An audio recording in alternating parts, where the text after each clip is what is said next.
So when I was in college, a few friends and I decided to go on a road trip down to Florida.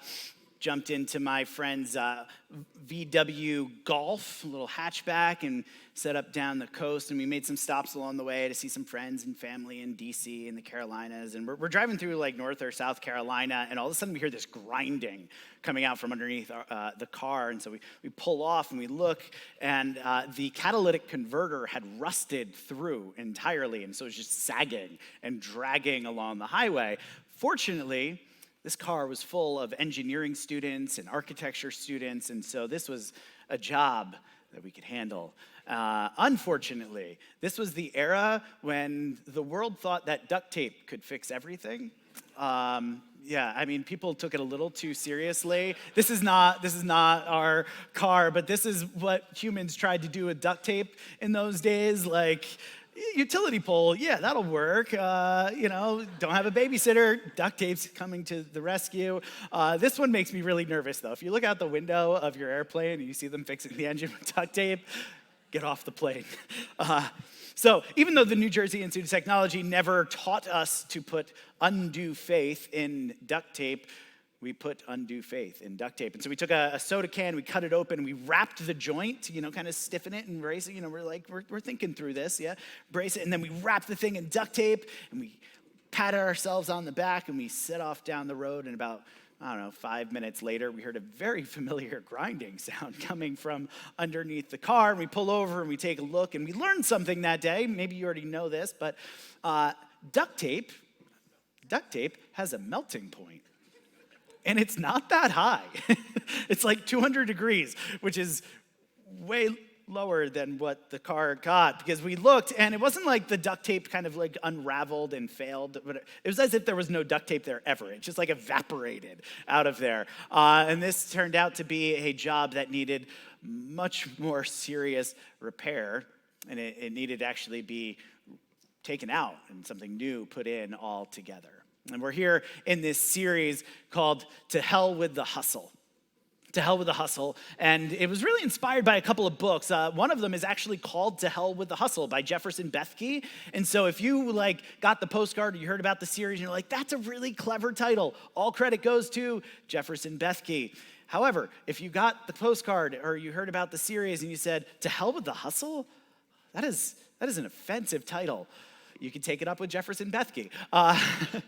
So that was the one book, but the other book is called The Ruthless Elimination of Hurry by John Mark Comer, and we read it a couple years ago, and this is really what kind of set off in us this desire to investigate hurry sickness and hustle culture and see some of the problems that are just endemic to our society. And it doesn't take long for us to recognize there's something wrong with the hustle. There's something wrong with the hurry.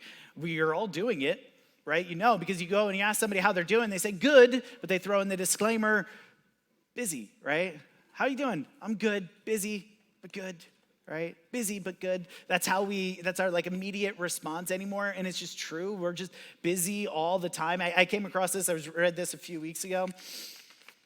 Tom Sine, in a book he wrote, rushing, running, ripping around from the first bell to the final test pattern. Life for too many of us is just one frantic dash after another. Every place I go, I meet people whose lives are busier and more frenetic than ever, and they're honestly not sure what it's about anymore. Most of these good folks are serious Christians, and they're trying to do the best for their families, and they're responsible and committed to their jobs and their homes, and you'll find them faithfully serving on church boards and committees, and they're trying to do more and more, but at the same time, these people are troubled because they live virtually without any larger sense of purpose that calls them beyond themselves, and they live without that quiet center that provides direction in every new situation. I read that and it just felt so familiar. It felt familiar for myself. It felt familiar from just the stories that I hear from you guys so often, running, ripping, rushing from the first bell to the final test pattern. And there's a hint in there. It says the first bell to the final test pattern. All right, so here's what gets me. You want to know when this was written? 1987. 1987, talking about running, rushing, ripping around. This was 20 years before the iPhone and YouTube existed. And the final test pattern, anybody know what the final test pattern is that he's talking about? It's the TV. Because TV stopped having content at a certain point of the day. TV went to bed for you, all right? So you could go to bed, all right? He's talking in the 80s about this pace of people being more frenetic than ever. I don't even think you could imagine. I don't even think you could imagine what it would be like now. In fact, the book that was written in 87 was based on a series of lectures that were written in 1883. That's 40 years ago. That was before I was born. And he was talking about the hustle and the hurry getting in the way. And now, today, we're on a different like spectrum altogether. Do you know before the incandescent bulb was created, before there was an electric light, do you know what the average person, how many hours the average person slept? 11. That was the average, which means some people were getting more than that because it got dark out and they were just like, I don't know, oil's expensive. Let's go to bed. Let's see you when it's light out, right? 11. Now we get like 7 hours if we feel like we're being self-indulgent, maybe, and then we're running, rushing, jumping along from the first bell till the final test pattern. And as he notes in that book, it's not just out in the world, it's as Christians as well. And I'm afraid so often our attempts to fix it, because none of us like it. We kind of bear with it, but none of us like it. And we attempt to fix it at times. And we take a vacation, we take a nap, or we do this, or we do that. But so many of our fixes, they're just duct tape fixes, right? And it holds for a moment, but as soon as we kind of get back into the swing of things, as soon as things start heating up again, we just find ourselves right back to where we started. And we're even going to talk about some strategies and some disciplines and practices that we can bring into our lives to help deal with the hustle and the hurry in our lives. We're going to talk about that in this series. But even taking those strategies and those practices, all right, just in applying them right off the bat is like a duct tape fix if we don't understand the systemic issues that are going on in our hearts. And so before we get into the nitty-gritty of practices and strategies for slowing down and rooting things out, we need to understand the systemic issues in our hearts that is fueling the hustle and fueling the hurry. And you guys might know this. Maybe you'll be surprised to hear this from your pastor, but I'm assuming most of you know this already, that you can draw near to Jesus, sincerely draw near to Jesus, and serve him diligently and faithfully and still be just as hurried and hustled as anybody else in the world. It's possible. In fact, as Christians, we might be even more hurried and hustled because we're doing everything else everybody else is doing, and we're adding the Jesus hustle to it. And so we are hustling and hurrying. And we're going to look at a story today of somebody who wanted to draw near to Jesus. They were drawing near to Jesus. They were serving him diligently. And instead of it leading to peace, instead of it leading to the light and easy yoke that Robert talked about last week, it was leading to hustle and hurry. We're in Luke chapter 10. It's a story that some of you might be familiar with, but it says while they were traveling, this is Jesus and his disciples, while they were traveling, Jesus, entered a village, and a woman named Martha welcomed him into her home. So here's Martha. She's taking the initiative to say, Jesus, come into my home. Come. I want to be with you. I want to be near you. She had a sister named Mary, who also sat at the Lord's feet and was listening to what he said. But Martha was distracted by her many tasks. Can you say many tasks? Many tasks. And she came up and she asked the Lord, Lord, don't you care that my sister has left me to serve alone? So tell her to give me a hand. The Lord answered her, Martha, Martha, you're worried and upset about many things. Can you say many things? Many things. But one thing is necessary. Mary has made the right choice, and it will not be taken from her. I just want to observe a few things about this story because I think it can shed some light on the problem of hurry and hustle and the systemic issues that are fueling it in our hearts. And the first thing I want to point out is just Martha's exasperation and the problem with it. Because for some of us, we may be sitting here and thinking like, oh, people whining about the hustle and the hurry, that's just weakness. Just like get over it, put on your big boy pants, stop crying, and get back to work. Like life's hard, just grind through it, right? And there's a little bit of me that like, that's my background. I'm just like, just stop crying, get over it, get back to work, hustle through it. And it just seems like weakness. But there's a problem with the hurry and the hustle. And we see it here in Martha, that it just wreaks havoc on her relationships, her relationship with her sister, her relationship with Jesus. Look at what happens. So immediately, she calls to Jesus, and she just throws her sister under the bus. It's like, Lord, look at my sister. She's not helping me. Right? So now her sister, who she loves, they're family, they love each other. But now her sister is not her sister who she loves. She's the problem that's fueling her hustle and hurry. And there's this tension in the relationship. And this feels too real for me because I have kids. And I love my kids so much. And I genuinely, I take so much joy and delight in them about 23 hours a day. But there's 1 hour where there's not as much joy and delight in my children. Any idea what hour that is? That's the hour when I'm getting them ready in the morning to get out of the house. Because Simon is crawling around and finding everything that he can choke on to put in his mouth. And Kara will want to do anything but brush her teeth. I'm not pulling her teeth. I'm just asking her to brush your teeth. And she'll do anything but that. And so, of course, I'm trying to hustle and I'm hurry and I'm constantly trying to like corral them out the door in that spirit of hustle and hurry. In that moment, my kids are no longer the kids that I adore and that I delight in. They're the problem, right? They're the problem that needs to get fixed. And they feel it. They know it. The people in your life, if you're a hustler, if you're hurried, they know it. They know when they're the problem. They know when they're getting in the way of your hustle and your hurry. That comes out, it leaks out, right? And so this happens with Martha, but it doesn't impact only her relationship with her sister. It impacts her relationship with Jesus because she actually starts to question whether Jesus even cares about her. Lord, don't you care?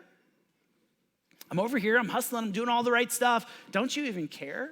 And then she starts barking orders at Jesus, right? So tell her. Right? It's always a bad sign when we start ordering Jesus around, by the way. Like, that should just cause us to, but of course, we get into these places where we're hustling, we're hurrying, and things aren't going the way that we want. And so we do start telling Jesus, don't you care? Can't you just do this? Can't you just make my boss ease up on me a little bit? Like, can't you just bring a little relief to this debt in my life? Can't you just make my newborn sleep just one night? Right? We start barking orders at Jesus, and when he doesn't do what we want, it just causes us to feel like, don't you care? Don't you care? And it creates this tension in our relationship with Jesus. See, hurry and hustle, it is the enemy. It is the enemy to relationship. It is the enemy to love, and it wreaks havoc on our relationships with others and our relationship with Jesus. So it's a problem. Even if you feel like you can handle it, like you're okay with the hustle, I promise you, the other people in your life are not okay with your hustle and your hurry. It was that way for Martha. So we see her exasperation, but then we see Jesus' surprisingly offensive response. It is both surprising and offensive, which is classic Jesus. Like if you read through the Gospels, he loves this, surprising and offensive. I say surprising because Martha didn't see it coming. Like when she asked Jesus for help, she fully expected that Jesus would be like, oh yeah, of course, Mary, get up off your lazy butt and help your sister. Go into the kitchen and do some work. She totally expected that. She was completely surprised when Jesus said, Martha, Martha, you're worried and upset about many things, but only one thing is necessary. And calls attention to Martha. He actually critiques her instead of critiquing Mary. And Martha was shocked by this. In fact, I wouldn't be surprised if while Mary was sitting there and Martha was running around, if there were others in the room who were also kind of giving Mary the stink eye, be like, Mary, don't you see? Like, you're hosting Jesus right now. Why are you sitting on your butt? Like, get to work. Because these expectations that Martha had, these weren't self-imposed. If it was self-imposed, it's not a big deal, right? You know when somebody has self-imposed expectations because they're the only one running around, and you see it and they're frantic and they're worried about all these things, and everybody else is just like, chill, relax. But that's not what Martha's doing right now. Martha is doing exactly what she's supposed to be doing for a first century woman in Palestine hosting a dinner party. She's doing exactly what she was supposed to be doing, because these aren't these many things that she's worried and upset about, these many things that are on her plate that she's running around for, these many tasks that were distracting her, these weren't self-imposed, they were culturally mediated. All right, and this is really important, because if it's self-imposed, it's a little easier to recognize like, oh, I'm just putting this on myself. But when it's culturally mediated, it just seems normal. Just seems like, oh, this is what I'm supposed to be doing. And when you're not doing it, right, when you're not living up to the culturally mediated expectations, then people assume you are shirking your responsibility, like what happened to Mary, right? Martha assumed that Mary was being irresponsible and lazy because she wasn't living up to the culturally mediated many things. And there are many, many things that are culturally mediated to you, to me, that it's just the air we breathe, the things that we're told are normal. Many things that we're told are weighty things. Martha was shocked that Jesus didn't agree. And it wasn't simply surprising, but it was also offensive, because look what he says. Martha, you're worried and upset about many things, but one thing is necessary. All right, so if you kind of reverse engineer this, Jesus is saying, Martha, you're worried about so many. Oh, you care so much about these things. I only care about this one thing, which means all these many things that you deeply, deeply care about, I just don't care about. He doesn't say it, but he does. Right? Martha, you're so concerned about these things, and I don't really find them that important. I'm sorry, which is kind of offensive. The picture in my mind is like an adult talking to a teenager. Because remember when you were a teenager? I know you guys can probably remember when you were teenagers. And no, this doesn't apply to you. You guys have better perspective. But when we were teenagers, there were things in our lives that we thought meant everything. Right? It seems so important. We thought it was like life or death situations. We thought, this decision or this event is going to change the trajectory. We thought it meant the world, and it caused so much worry and anxiety and pressure and all of that. And then like 10 years later, you hardly even remember it, right? Right? And so you have an adult talking to a teenager sometimes, and the teenager might have something that they feel like, and not you guys, you have better perspective, but other teenagers, they have these things that they feel like they're just so important, they're so weighty, and the adult is just like, I care about you, but I don't really care about the thing that you care about. Like, I care about you, but I don't actually care how many views your video got on TikTok. Like, I genuinely don't care. I care about you. I don't care how many views your video got on TikTok. And not only that, but you don't even want to pretend to care. Like, you don't want to pretend like, I care how many. You don't want to even give that impression, because you don't want them to care. Because you know it's not helpful or healthy for them to care how many views their video got on TikTok. I know that you guys don't care, but other teenagers care. So you don't even want to. And so here's Jesus. He doesn't care. And he doesn't even want to pretend to care about the many things that Martha thinks are so weighty and so important. He's saying, Martha, these many things, you're just giving unnecessary weight to them. Unnecessary weight. I want to invite Steve up, because Steve is going to come and bear the yoke this week. But last week, Robert introduced us to the yoke. And there's this invitation from Jesus to take up the light burden and the easy yoke. And Robert talked last week that we're all carrying a yoke. It's not just taking up Jesus' yoke. It's actually taking off the yoke that we're carrying in the world, and it's putting on Jesus' yoke, which is light and easy. And last week he talked about how one of the ways that hell kind of reaches in and yanks down on the yoke is by just bringing a taste of death into everything in our lives. That the curse of sin brings just a taste of death. But there's another way that hell kind of reaches in and adds weight to our yoke. Because in life, there are things that we genuinely need to carry. right? We can't, there are things that we actually need to carry. So here's Martha, and she has a dinner party. Like, that's a thing, okay? And, we have to eat food, we have to fill our stomach, and we need a place to live, right? Like, we need shelter, and we need clothes on our bodies, and we need to have people in our lives, and we might have people that we need to support in our lives, and we have responsibilities to like other family members, and we have jobs that we need to go and do to work and put food on the table. And like, these are things that we genuinely need to carry. And it's light. They're momentary things, right? Not a big deal. What happens is hell comes along and infuses these light things with an unnecessary weight. So here's Martha, and it's a lunch. It's a lunch party. All you need to do is open your home and fill Jesus' stomach. Like, that's all Jesus is concerned about. It's a light thing, but no. This isn't lunch. This is lunch for Jesus and his disciples. Like, this is a weighty thing, right? And so it's not just about filling their stomachs. Like, the food needs to be good. The food needs to be perfect. I chose Steve for a reason. And the house needs to be clean, right? It can't be a messy house. And the timing of everything, the food needs to come out right on time. And the mess needs to get cleaned up right away. And now, this light thing, just fill his stomach, is so weighty. But this happens with so much in our lives where, house, home, shelter isn't just a roof over our head. No. This is the right home. And it needs to be, of course, in the right school district, which means our job, it can't just be about putting food on the table. No. It needs to make a certain amount of money, right?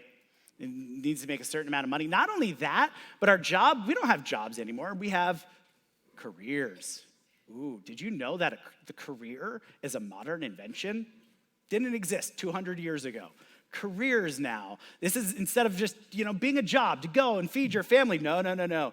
This needs to bear the weight of our identity and our purpose. And that home that you bought, better be clean when people come over. Got to get that laundry away. All of these little things, they mean so much. And they're infused with so much weight. Money gets infused with so much weight. You know how weighty money was to Jesus? Do you know who Jesus put in charge of the money bag? Judas. Judas, because that's how weighty Jesus thought money was. But for us, money is so weighty. It's so important. Oh man, that 401k. I didn't even get to the cinder blocks yet. No. That 401k that's going to provide our future security, all of that. Like, Jesus literally told a story about a guy who stored up a bunch of money in barns and then died before he got to use it. Not because a 401k is bad, I have one or something like it. It's fine, but the weight that gets put into it, and you guys are carrying this weight. And that's just the beginning.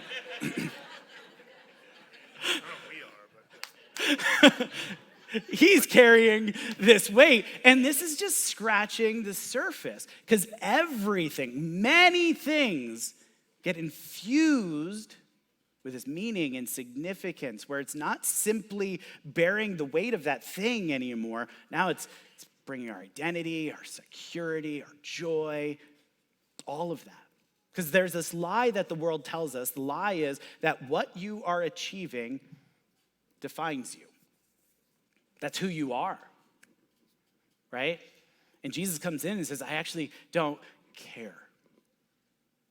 I don't care.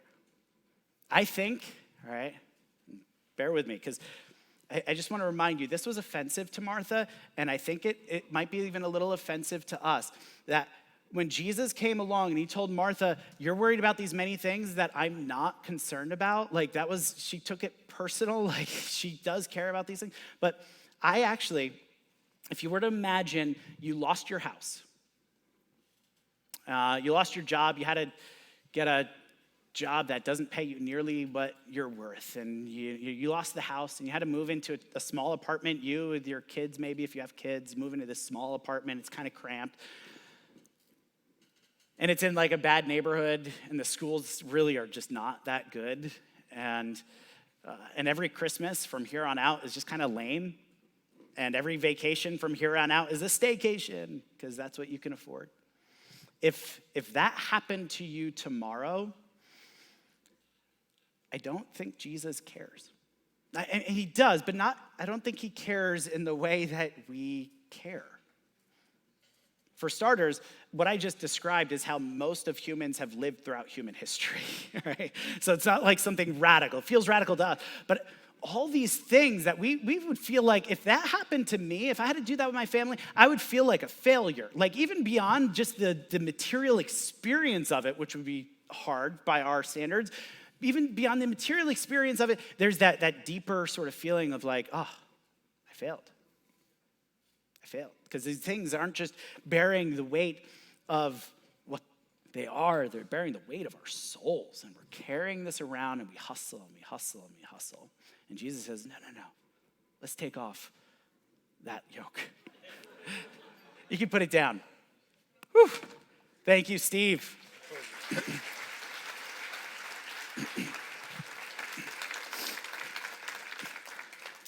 This is unnecessary weight that we are carrying around. And Jesus says, you don't have to.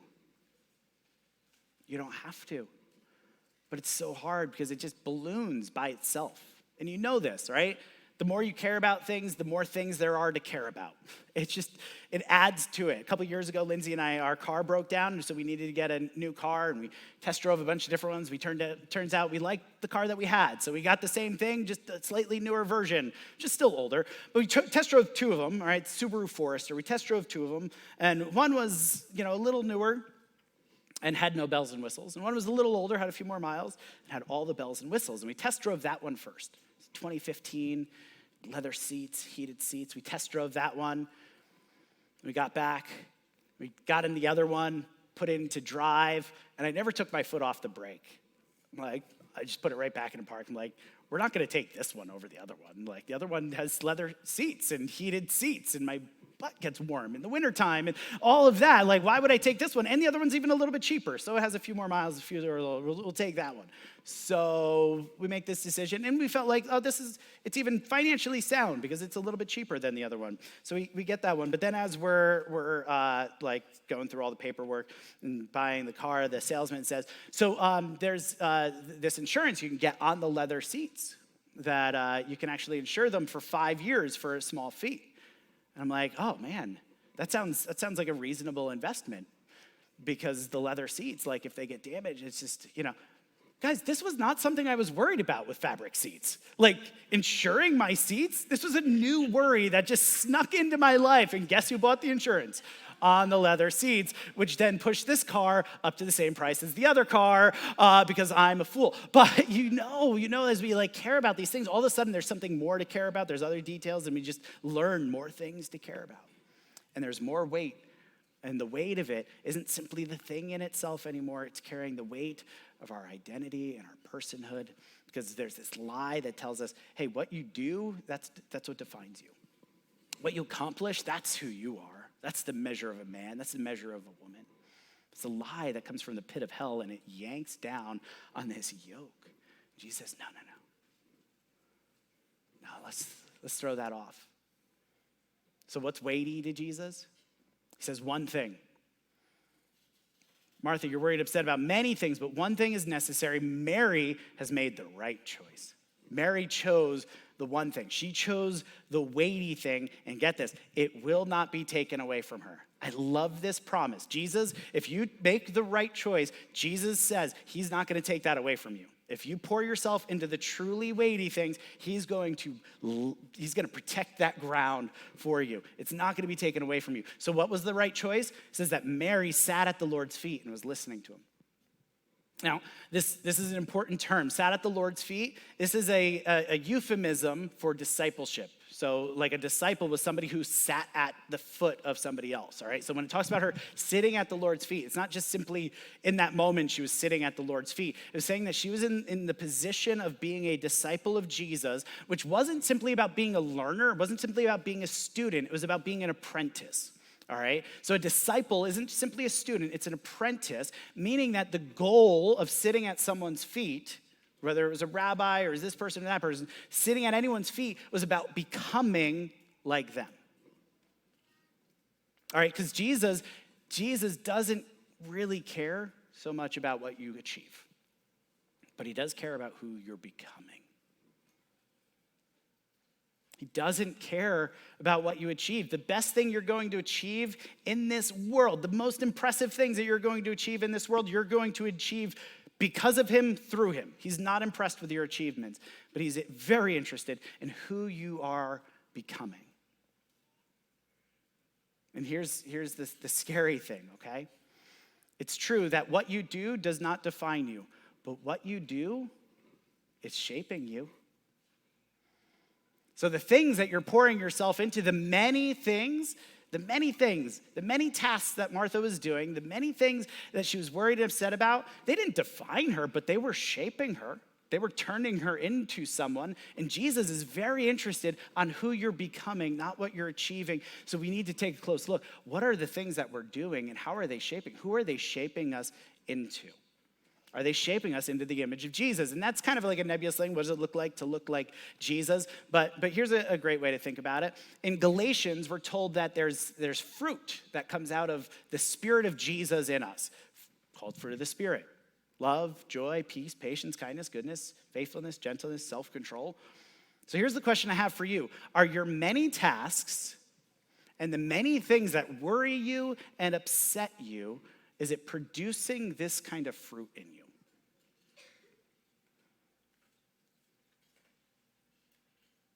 Is it producing love, joy, peace, patience, kindness, goodness, faithfulness, gentleness, self-control? Is this the fruit of your hustle? Then maybe some of these many tasks and these many things that we are worrying about and getting upset about, maybe these aren't weighty to Jesus. Maybe some of these things we can let go of, we can give less weight to, we can just abandon altogether, maybe hold with a looser grip, because Jesus isn't that concerned with what you're achieving, but he's deeply concerned about who you're becoming and what are the things that you're doing. Who are they shaping you into? Is this the kind of person they're shaping you into? And here's what I want you to do. Because as I mentioned earlier, we're going to get into practices and disciplines and all of that. But if we don't understand what the many tasks that we're doing and the many things we're worried and upset about, right? This is what makes up the hustle. The many tasks and the many things that we're worried and upset about. That's our hustle, all right? That's defining our hustle. If we don't understand those things, then we're not going to be able to make any serious fixes. We're just going to be putting duct tape on it. And we're just going to keep finding ourselves right back in the same hustle and hurry. So what I want you to do is I want you to pull out your phone, please. And if you have a notes app, maybe open up a Google Doc or something, somewhere where you can just take notes, all right? I'd like you to just pull out. You can do it right now. It's okay. The lights are bright in here, but I can actually still see you. So you can pull out your phone. And I want you to put two headings there, because this week I want you to compile two lists. One list of the many tasks that distract you, and one of the many things that worry and upset you. And I just want you to take note of them as they happen. Some things, you could just kind of sit down and take a couple minutes and list out. You just know. But other things, as you're doing them, you're like, oh yeah, I do that too. That's something else that eats into my time. That's something else that distracts me. That's another task that's on my plate. Or things that worry you. Oh, I didn't realize I was worrying about this. Or the things that upset you, this is a key one. What are the things that upset you, that get you riled up? Because the things that upset you shows the things that you are giving a significant weight to. We get upset when weighty things are tampered with. all right? And so I want you to create these 2 lists, all right?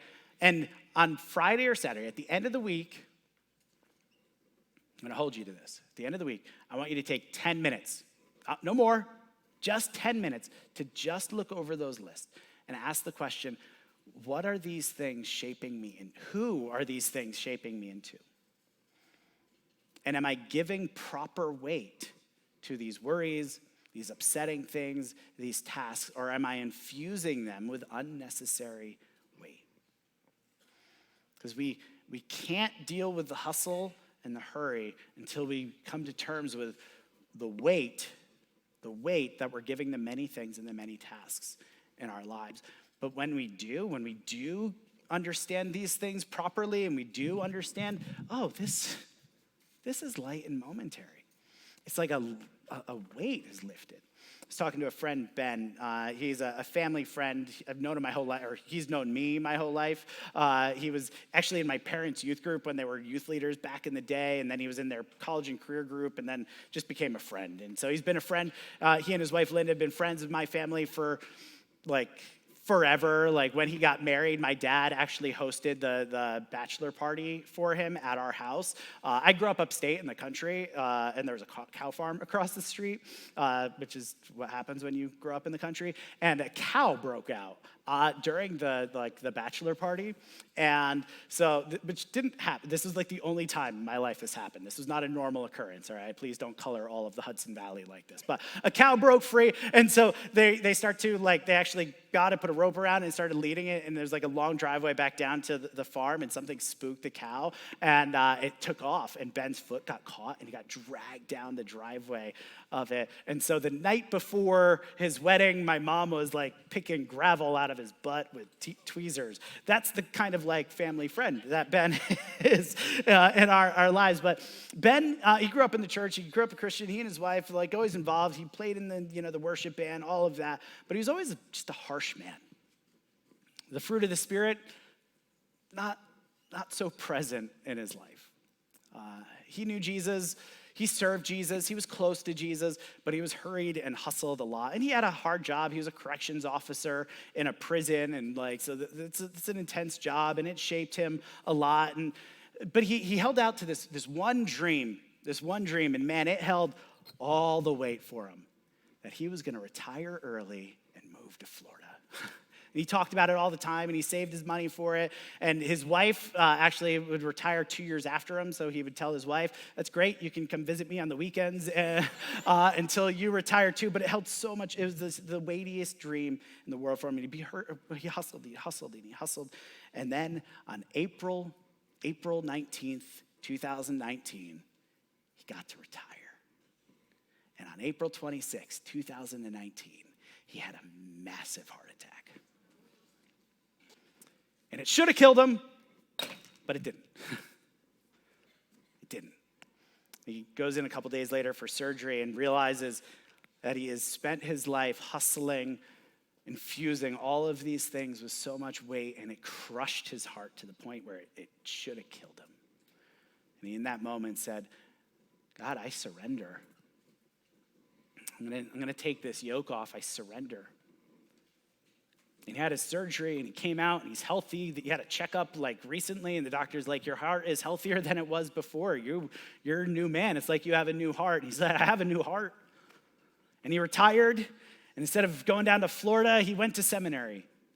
And he's actually preaching right now at a church in Wappingers Falls. Ben, the corrections officer, this harsh man, but this man who had none of the fruit of the Spirit, and he would say, he'd be the first person to say there was no gentleness, there was no love, there was no peace in his life as he was hustling under the weight of this, and the weight of this dream to retire and go to Florida and do what he was just, it crushed him. And now he's surrendered to God, and he said to me this week, I talked to him the other day, he said, Trevor, it's like the weight has been lifted. I just feel lighter. I just feel lighter. And Jesus is not going to take that away from him.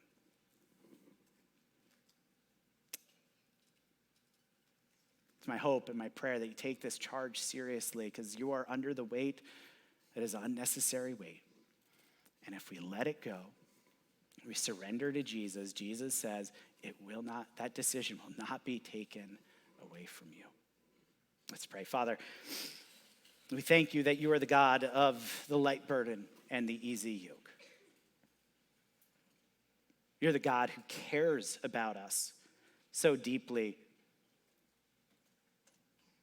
But you won't pretend to care about the things we care about, God, because you see the way that they're crushing us. And I pray, Father, that we would learn to discern between the weighty things and the light and momentary things, and that we would not give undue weight to these things, that we wouldn't hustle and hurry under the pressure and the crushing burden of these things any longer. We'd surrender them to Jesus. Surrender to his love. Trust him, Father, to take up that easy yoke, that light burden.